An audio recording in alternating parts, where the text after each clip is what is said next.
அஸ்ஸலாமு அலைக்கும் ரஹ்மத்துல்லாஹி தஆலா வபரகாத்துஹு. இன்றைக்கி ஈஸியான சிம்பிளான ஆரோக்கியமான ஒரு மோர் குழம்பு எப்படி செய்யுதுன்னு பார்க்கலாமா?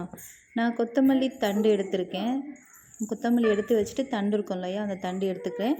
அதுக்கு 2 பூண்டு, ஒரு பச்சை மிளகா, கொஞ்சமாக இஞ்சி எடுத்துக்கோங்க. அது மிக்ஸி ஜாரில் சேர்த்துட்டு ஒரு அரை ஸ்பூன் மஞ்சள்தூள், 1 ஸ்பூன் உப்பு, கொஞ்சமாக தண்ணி, 1 கப்பு தயிர் சேர்த்து நல்லா அடித்து எடுத்துக்கோங்க. அடித்து எடுத்துகிட்டு நம்ம பெரியவங்க சாப்பிட்றாங்க அப்படின்னா நம்ம அப்படியே கூட இதை தாளிச்சிக்கலாம்.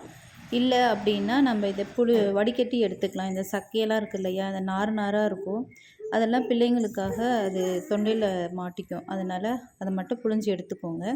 எடுத்துகிட்டு இதுக்கு ஒரு தாளிப்பு கொடுத்துடலாம். தாளிப்பு கடுகு, காஞ்ச மிளகா, கருவேப்பிலை சேர்த்து நல்லா தாளித்து அதில் ஊற்றிக்கோங்க. கொஞ்சமாக கொத்தமல்லி சேர்த்து இறக்குனிங்கன்னா ஆரோக்கியமான ஹெல்தியான ஒரு மோர் குழம்பு ரெடி. இன்றைக்கி பிள்ளைங்களுக்கு இதுதான் லஞ்சுக்கு. இதுக்கு சைடிஷாக நான் உருளைக்கிழங்கு, கொஞ்சமாக வீட்டில் கோஸ் இருந்துச்சு, அதை 2த்தையும் சேர்த்து பொரியல் பண்ணிட்டேன்.